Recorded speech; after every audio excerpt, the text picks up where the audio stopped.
అందరికీ శుభోదయం అండి. ఇక్కడ కనిపించేది పసుపు రంగు ఆవాలండి. ఇవి అంటే ఎల్లో మస్టర్డ్ అంటారు.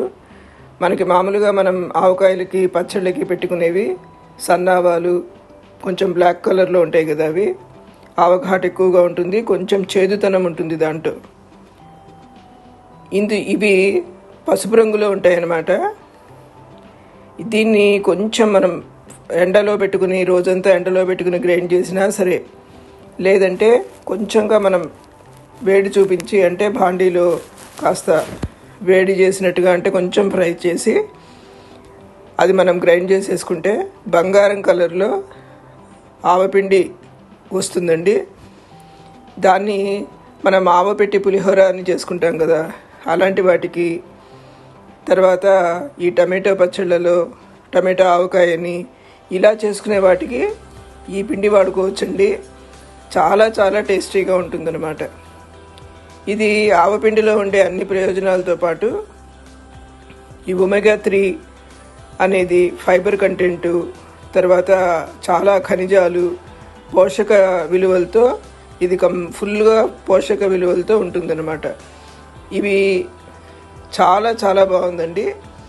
ఈ విధంగా నేను ఎండలో పెడదామని అనుకున్నా కూడా కొంచెం టైం లేక నేను భాండీలో ఇలా వేయించాను అన్నమాట. ఒక 2 నిమిషాలు 3 నిమిషాలు అంతే.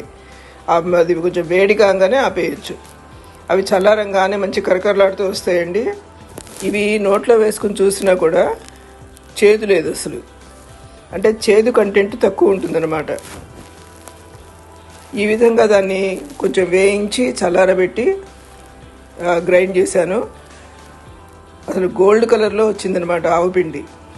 చాలా చాలా బాగుంది. కొంతమంది ఈ ఆవకాయ టిఫిన్లలో కూడా ఆవకాయ వేసుకుని తింటూ ఉంటారు. వాళ్ళ సమస్య చెప్పారు ఏమిటంటే, ఆవకాయ తినాలనిపిస్తుందండి, కాకపోతే ఆ ముక్కేమో చాలా గట్టిగా ఉంటుంది, దానిలో పులుపంతా ఈ పిండిలోకి వస్తేనే కదా పిండి టేస్టీగా ఉంటుంది, కానీ పిండి చేదుగానే ఉంటుంది.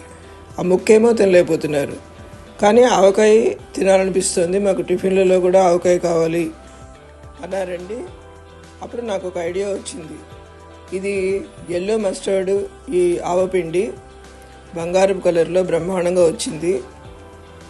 మనం ఆవకాయకి రెసిపీ మేము 1 కప్పు ఆవపిండి తీసుకుంటే 1 కప్పు కారం, 1/3 కప్పు ఉప్పు వేస్తాం అన్నమాట. అంటే ఆవపిండి, ఉప్పు, కారం, నూనె 2 కప్పుల నూనె. ఏ కప్పుతో అయితే మనం పిండి వేస్తున్నామో ఆ 2 కప్పులు నూనె పడుతుంది దీనికి. ఇలా మనం ఆవకాయ ముక్కలు వేసి ఈ పిండి వేసి కలుపుతాం కదా.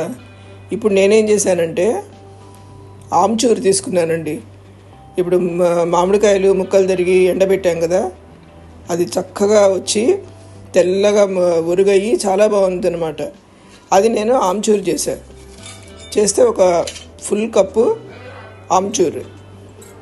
ఇప్పుడు ఇక్కడ చూపిస్తున్నాం కదండి.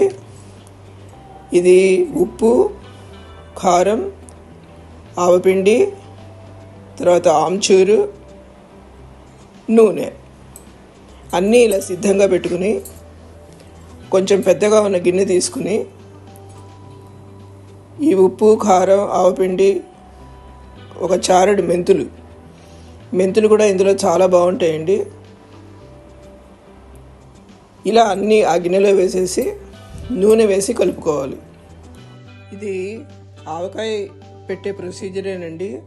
కాకపోతే మనం మామిడికాయ బదులుగా ముక్కలు కొట్టి వేసుకునే బదులుగా మనం పీల్ చేసి ముక్కలు ఎండబెట్టి అది గ్రైండ్ చేసి ఆమ్చూరు వాడామన్నమాట. ఈ ఆమ్చూరు వేయడం వల్ల ముక్క తినలేని వాళ్ళకి, కొంచెం పళ్ళు సరిగా లేని వాళ్ళకి ఇది అమృతంలాగా ఉంటుందండి.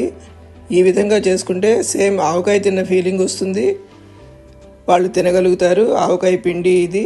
తర్వాత ఈ పసుపు ఆవాల వల్ల దాని ప్రయోజనం ఏంటంటే మనకి కమ్మదనం అంటే చేదు అనేది కొంచెం ఉండదు. తర్వాత చాలా మంచి ఆరోగ్య ప్రయోజనాలు కూడా దీంట్లో ఉన్నాయి. అందువల్ల ఇది మీరు తప్పకుండా ట్రై చేసుకుని తిని చూడండి. కొంచెం క్వాంటిటీ చేసి చూడండి, నచ్చితే ఎక్కువ చేసుకోవచ్చు. ఇది మనం ఆమ్చూరు ఎప్పుడు ఇంట్లో పెట్టుకుంటాం. తర్వాత ఉప్పు కారం ఉంటుంది. ఇది మనం పండగలప్పుడు కొంచెం మడి ఆచారంగా తినాలి అనుకున్నప్పుడు కూడా ఇది అప్పటికప్పుడు కలిపి చక్కగా అందరికీ వడ్డించవచ్చండి. ఇది చాలా ఇష్టపడి తింటారని నాకు అనిపిస్తుంది. ఎందుకంటే దాని టేస్ట్ అంత బాగుందన్నమాట. తప్పకుండా మీరు కూడా ట్రై చేసి చూడండి. Thank you very much for watching my video. మీ అందరికీ కూడా నచ్చినట్లయితే please like and subscribe. Thank you.